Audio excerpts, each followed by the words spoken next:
Aloha! Thank you for joining us here at TruthMadeEasy.com as we continue with our Apologetics Made Easy video training course. The title for this video is Jesus Proves He is God.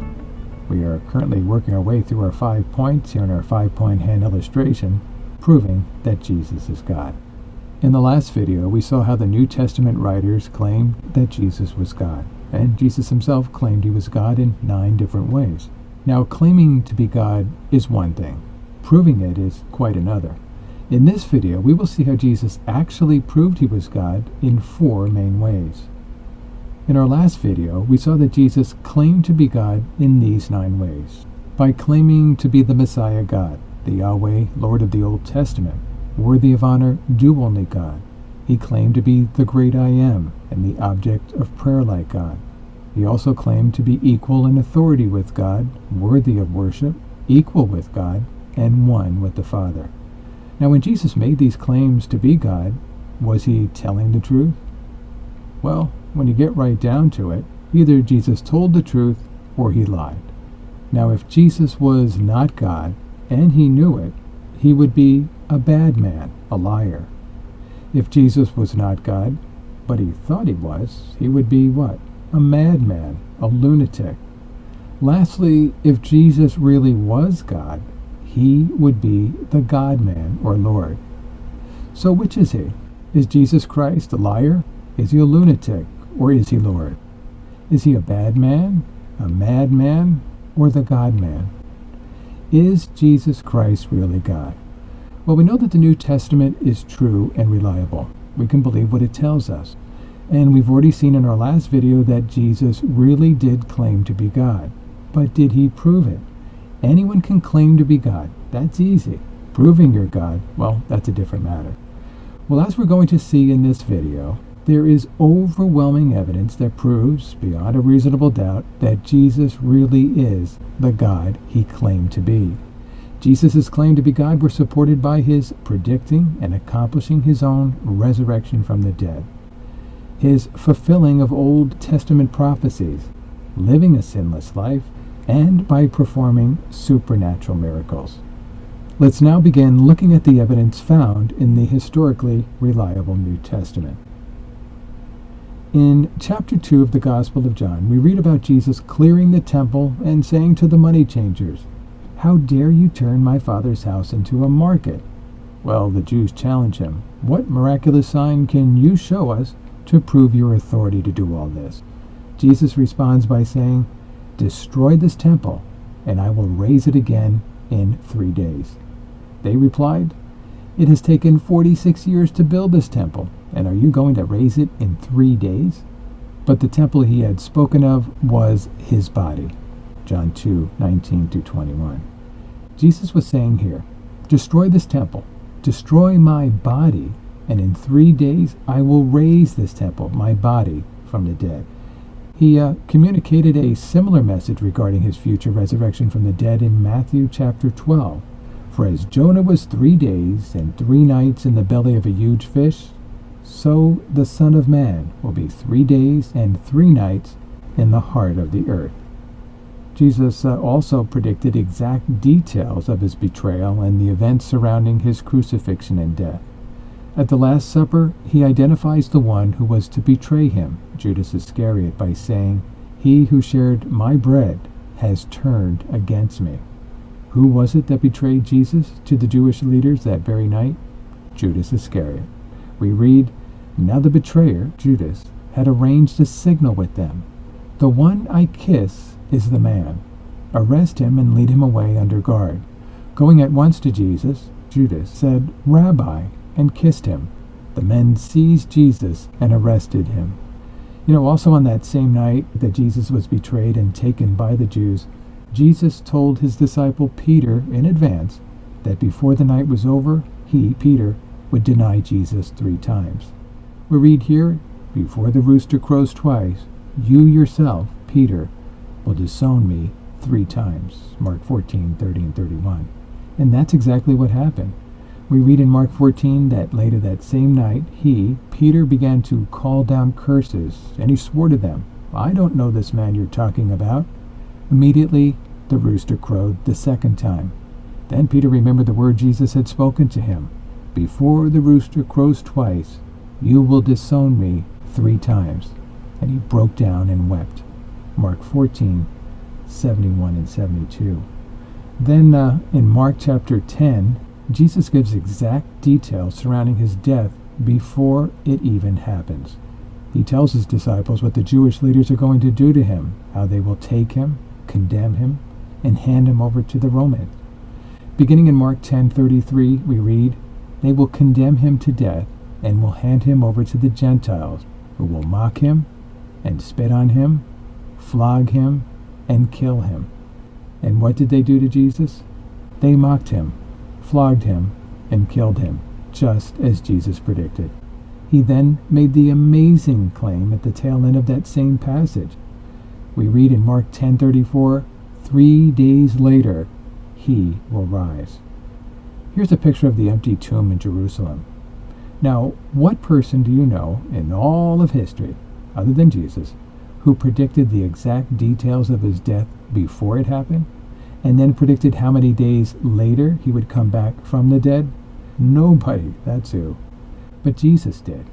Jesus, the God-man, predicted and accomplished his own resurrection from the dead. We read this account in Luke 24 of the women visiting the tomb where Jesus was buried on that very first Easter morning. They found the stone rolled away from the tomb, but when they entered, they did not find the body of the Lord Jesus. While they were wondering about this, suddenly 2 men in clothes that gleamed like lightning stood beside them. In their fright, the women bowed down with their faces to the ground. But the men said to them, "Why do you look for the living among the dead? He is not here. He has risen. Remember how he told you, while he was still with you in Galilee, that the Son of Man must be delivered into the hands of sinful men, be crucified, and on the 3rd day be raised again?" Then they remembered his words. Luke 24, 2-8. Think about that for a moment. Jesus, the God-man, had defeated death. This is wonderful news for all Christians, because Jesus tells us in John 11:25, "I am the resurrection and the life. The one who believes in me will live, even though they die." Not only did Jesus rise from the dead, but he promises that all who follow him will be resurrected to new life after they die. Now, after Jesus rose from the dead, he made appearances to different people at different times. In the Gospel of John, we read of one account where Jesus appeared to his disciples, but one of them, named Thomas, was not with them at the time. So the other disciples told him, "We have seen the Lord."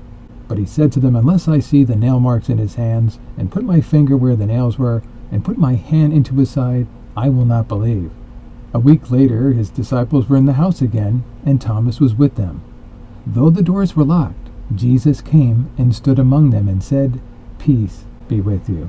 John 20:25-26. We looked at this event in our last video and we saw how Jesus accepted worship from Thomas.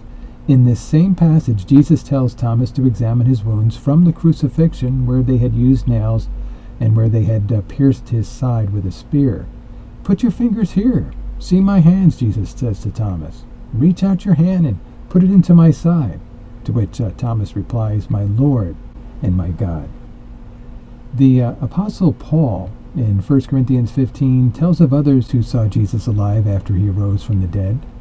Christ died for our sins according to the Scriptures, that he was buried, that he was raised on the 3rd day according to the Scriptures, and that he appeared to Cephas and then to the 12.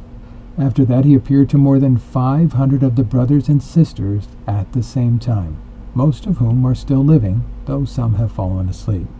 Then he appeared to James, then to all the apostles, and last of all he appeared to me also, as to one abnormally born. Each of these were eyewitnesses of Christ's resurrection. And when Paul wrote this, he says that most of them were still alive.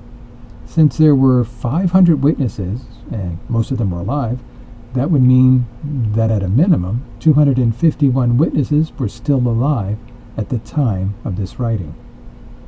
In his own gospel, Luke includes these words about another of Jesus' post-resurrection appearances when he appeared to his disciples. Jesus is speaking here, "Look at my hands and my feet. It is I myself. Touch me and see. A ghost does not have flesh and bones as you see I have." When he had said this, he showed them his hands and feet.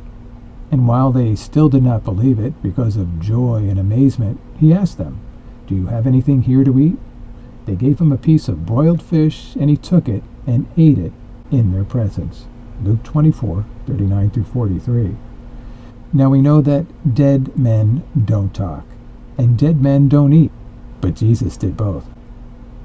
Now what have we learned here about Christ's resurrection? Well, we've already proved that the New Testament is historically reliable in prior videos. We can believe what it tells us. Since the reliable and trustworthy New Testament tells us that Jesus rose from the dead and that he appeared to his disciples and others, we can believe these resurrection events to be true. Now, Jesus' resurrection is proof enough that he was the Son of God, but there's more. In addition to predicting and accomplishing his own resurrection from the dead, Jesus' claims to be God were supported by fulfilling Old Testament prophecies. Now here again is a slide of the great Isaiah scroll, which we looked at earlier in our study of the New Testament. This scroll, as we learned, contains all 66 chapters of Isaiah, including Isaiah 53, which, as Norman Geisler and Frank Turek point out, contains perhaps the clearest and most complete prophecy about the coming Messiah.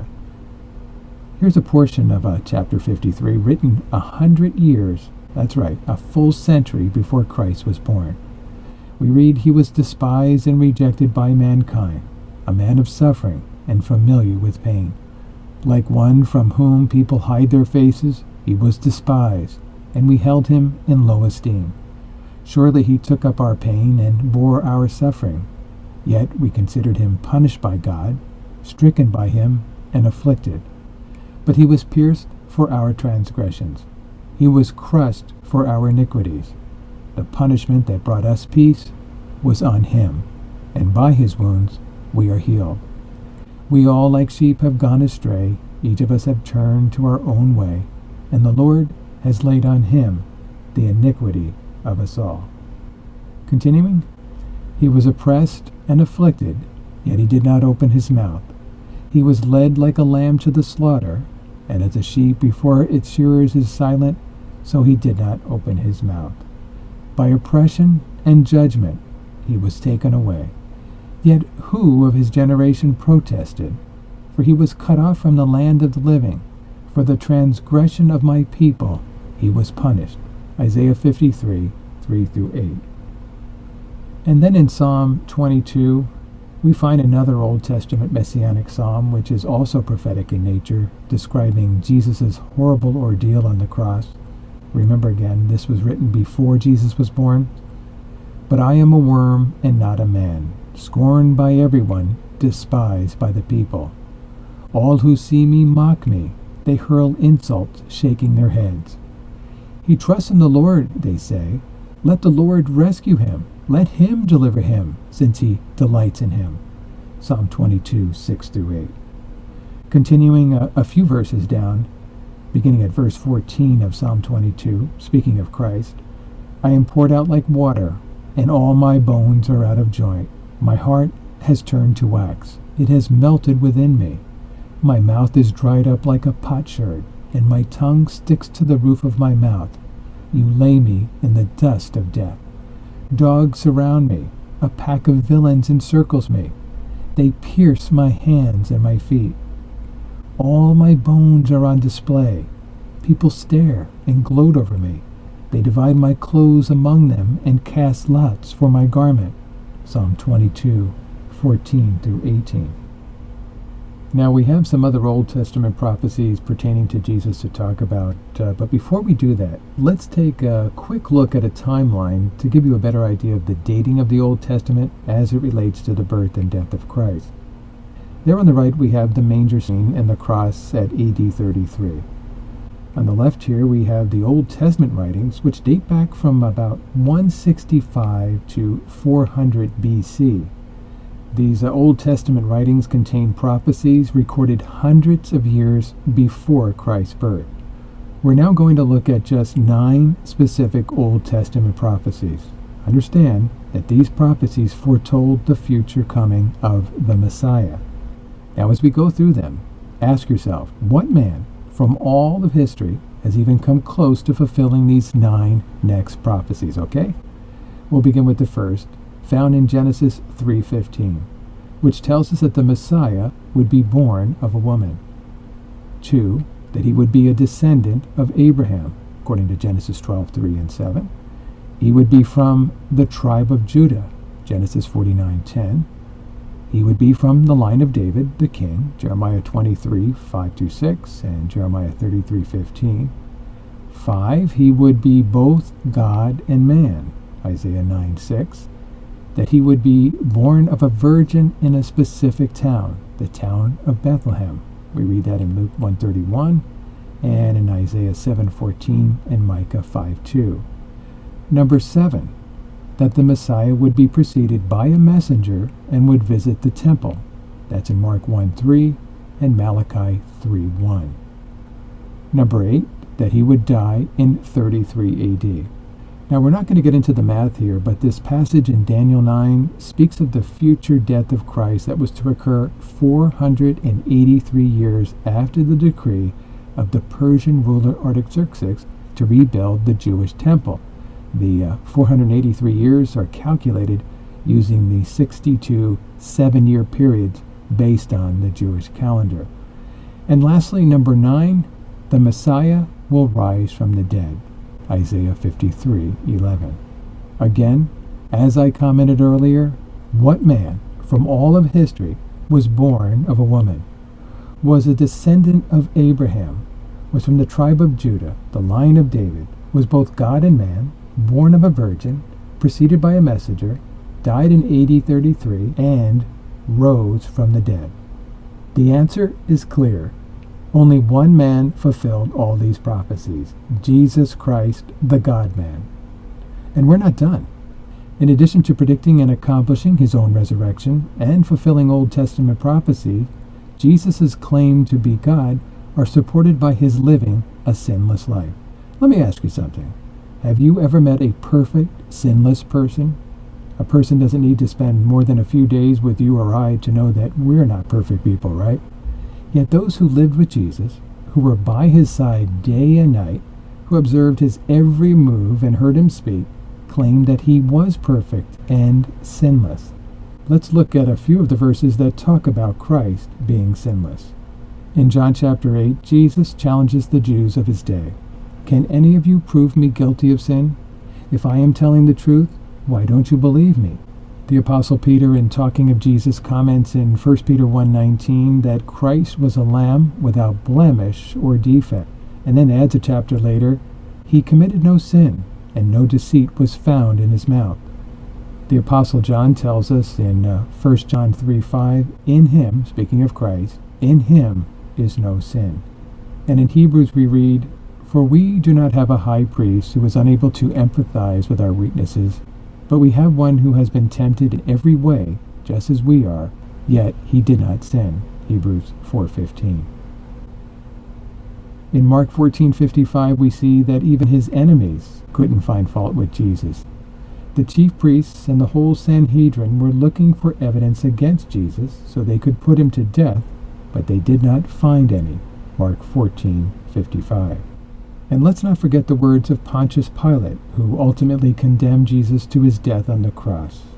I have found in him no grounds for the death penalty.